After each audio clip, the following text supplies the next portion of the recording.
Okay, this is getting pretty damn close to being the last video you're gonna see about the steam machine. I'm actually gonna take it home.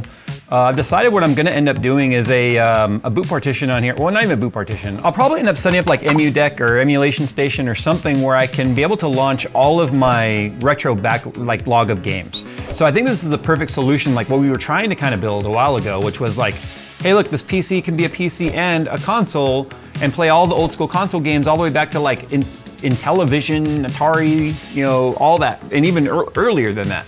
So this is kind of perfect for that. It gives me a chance to really be able to sit there and play with my kids and such. I just need to get another Steam controller, which I've been on the waiting list for forever. Anyway, but I think that would be fun. But today we're talking specifically about everyone trying to sell you faceplates, like front replacement faceplates to open up for better air cooling and better performance and yada, yada, yada, and why every single one of those is basically a scam. All right, so let me turn this on here. So there's 3 different ways we can approach this. I've already got one mod on here, which is, there's 3 different things we're gonna test, technically 4. I spaced out the feet a little bit. There's some spacers I 3D printed in here to push the feet out about another 4 millimeters, which doubles the amount of air that could technically come in here because it, well, yeah, I guess it should be doubled because it actually spaces it out exactly 100% more depth than what you get with the stock feet. We're gonna also test the front plate on and off with full airflow. A lot of the faceplates I've seen now are like, let the full airflow come through, but we'll talk about why that's a bad idea because you don't want to take airflow away from the power supply, which is what the air through the bottom is providing airflow over.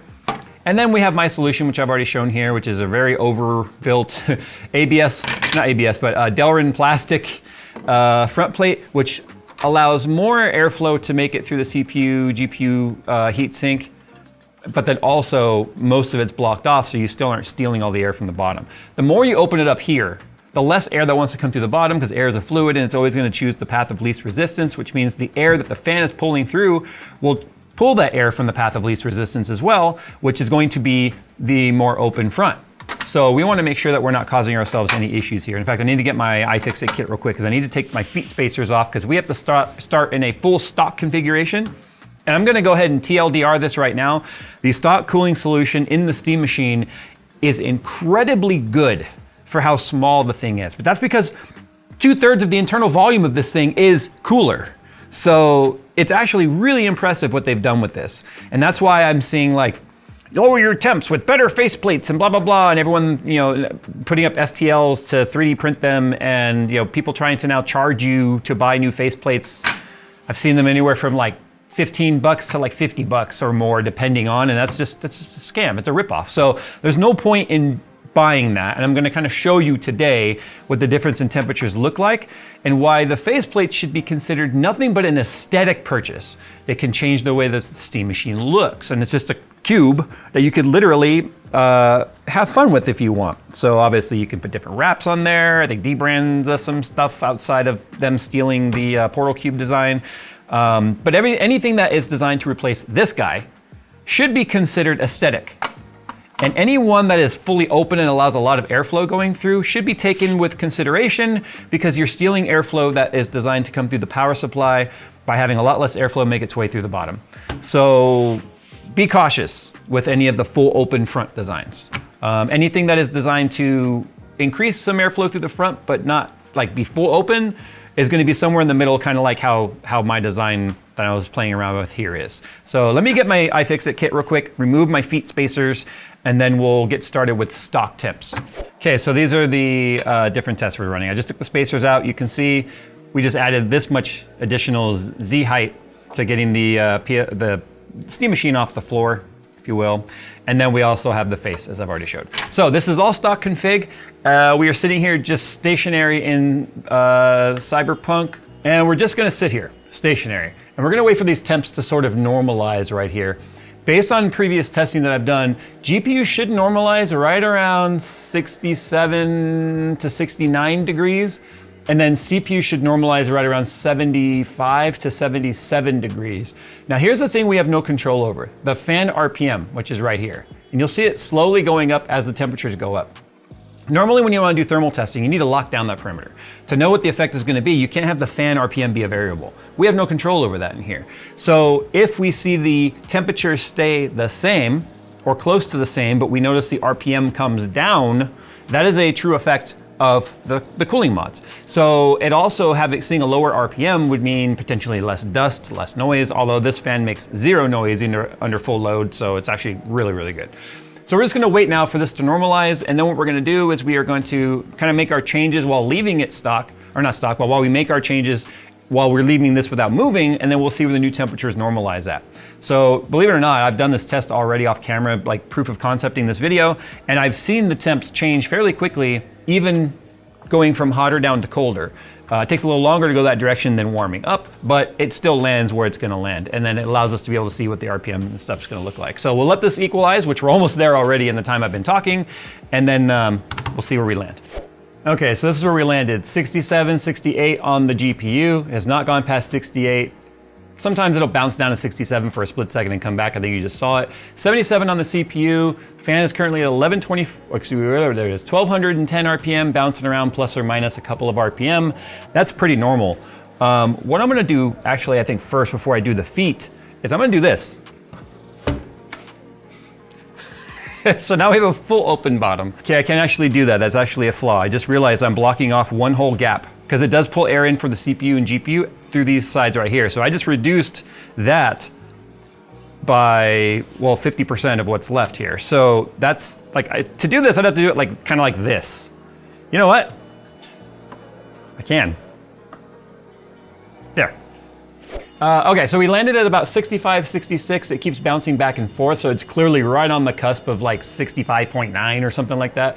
Our CPU dropped 1 to 1.5 C at the most. See, it's going 75 and 76, 75, 76. So we went from 67 on the GPU down to 65, high 65, and then CPU went from 78, 77 down to 75, 76. And that's just by tilting it on its side. Our RPM went up about 10 RPM-ish, anywhere between 5 to 10. And I'm assuming that's just because of the lesser restriction. Now this being on the bottom, because that's still where it's getting a good amount of airflow, it means the fan can just turn a little more freely and it's not reducing its RPM because of the resistance. Yes, I know the controller disconnected. So what we're gonna do now is I'm going to put my feet spacers on there. Actually, no, we're not. Before we do that, we need to know what just the front does. So, because if I put the feet spacers on and that on the front, that's a double variable. So we're gonna do this now, put that back on its bottom, and we're gonna put my front panel on there, which is allowing some more airflow to come in through the top, and then the rest to still come in through the bottom. So this theoretically should allow us to still force a lot of air through the power supply, but it's also still getting edges or air from around these edges right here, because I don't know if you guys know this, but these feet are actually stood off about 1.5 millimeters from the face right here. So there's a 1.5 millimeter gap here. And then it still has this kind of a filleted scoop on the side. So it still brings air in from all 4 sides. So this is still designed that way. If you look at mine, it's a little dirty, but we do have the same fillet on the edges.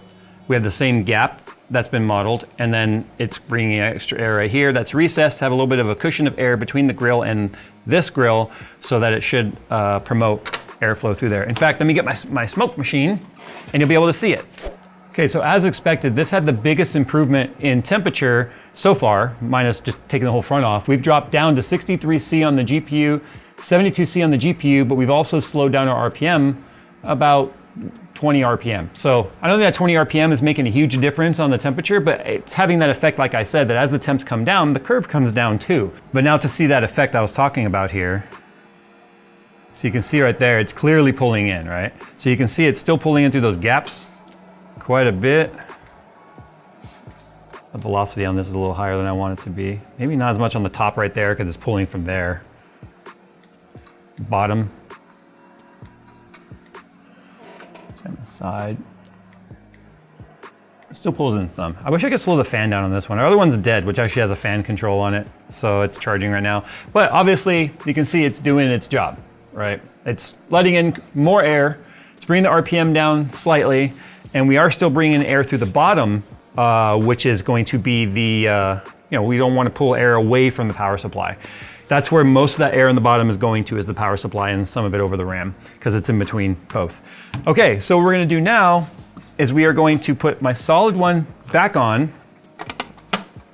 but now we're gonna put the feet on here, which, to be honest for me, Like this is the way I'm gonna end up leaving it based on my testing, is just leaving the feet spacers on there. And I've made mine have a tight fit so they actually thread in, so if you take the feet off for some reason, they don't go falling off on you and rolling away and then you lose them. So anyway, this is the max amount of additional height I can give it with having it still thread in and do its job, because it has to thread in obviously to the chassis, which we showed in our SSD and RAM videos, that these feet slide in or screw into that. So if I space it out too much and they don't catch, then they're not doing anything. Okay, so now you can see we've got the solid front on, but we're spaced up quite a bit more. Let's just see what happens to. Oh, you can see it going both. I don't know if your angle shows. I can see the smoke getting split between going in this gap right here to the main cooler and in the bottom. Let's see.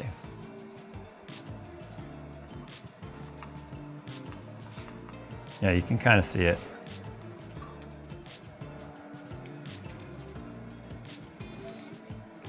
That's how aggressive it's actually pulling the air in. This is why I say the cooling solution is actually really, really good. Look at the velocity coming out the back. So anyway, we're already going back up though. Check it out. Our feet, we're at 67 GPU, 76 CPU, 66, 67. That's what y'all look like when you do it. Okay, so we're at 67 and 77, just about back to where we started, even with the feet risers. But if you look at the RPM, we're down from where we were. That was at like 1215 or so before. Now we're at 1198, and it drops down as much as like 1180 at times. So this is where I said having no control over the fan really makes the testing difficult, but it also proves the point that you don't have control over your fans either. And by making these changes and such on there, they're very minor differences. They're not affecting the frequencies. We can't even see the temperature sensors on like the RAM and stuff, but I can tell you that whatever the temperature they're running at is not at a temperature that's gonna cause them to throttle, especially since they're already only running 4800 megatransfers for stock RAM. Even the RAM we have in here is 128 gig, is the 4800. We left it there to make sure capacity was what was gonna have our effect, not speed. So that'd be a different test, I guess. So what happens if we put the fastest RAM we possibly can in there? Probably not much, to be honest. Anyway, so yeah, this is why I say, if you were gonna be getting a faceplate, don't do it because you're expecting amazing things to happen. Like, I'm just gonna remove that right now. I guess if you wanted and you really cared about temperatures that much, just remove the faceplate. Save yourself 30 bucks, 50 bucks, whatever people are trying to charge for it. I don't feel like it's worth paying for any 3D print, personally. The injection molded stuff is really nice looking, and that's where it carries some cost, I guess, to have injection molded stuff. But yeah, I mean, you could just do that. And even by doing that, look at our temps. They're already coming down, right? 66, and 76, 65. And it will drop down to even lower than what you saw with my 1/3 cooling option. If I remember correctly, when I did my previous testing, the GPU dropped down to 62 and the CPU hit 70. That's obviously going to be at a cost of having our RAM be slightly warmer and, more importantly, our PSU being a bit warmer, because almost all the air now will be coming through here. I can actually demonstrate that right now. Let me turn my fan down.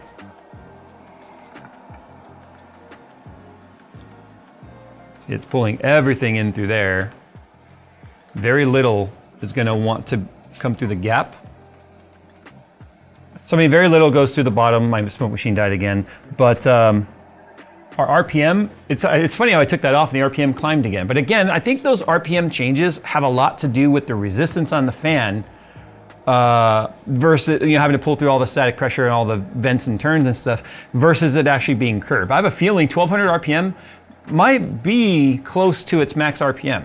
I wouldn't be surprised if it's a 2000 RPM fan, but I have no idea what the fan curve is. I'm sure it has to have situations where it's in a hot, humid environment and the fan really has to ramp up. But again, these are such low power parts. I don't think it's gonna go much above 1200. So I think we're just realistically seeing the maximum performance here. But there we go, 61 on the GPU, 71 on the CPU. It won't go below 70 on the CPU. I've already tested this extensively. This room is currently 72 degrees Fahrenheit, or what, a 22.2 C is what I think it is. Again, this is not having any effect on your performance. So again, treat faceplates as an aesthetic change and not a necessary when it comes to cooling. So, all right, there you go. That's my 2 cents. Some of you may not agree, but that's okay. The numbers are what they are. You determine what you want those numbers to mean to you. See you in the next one.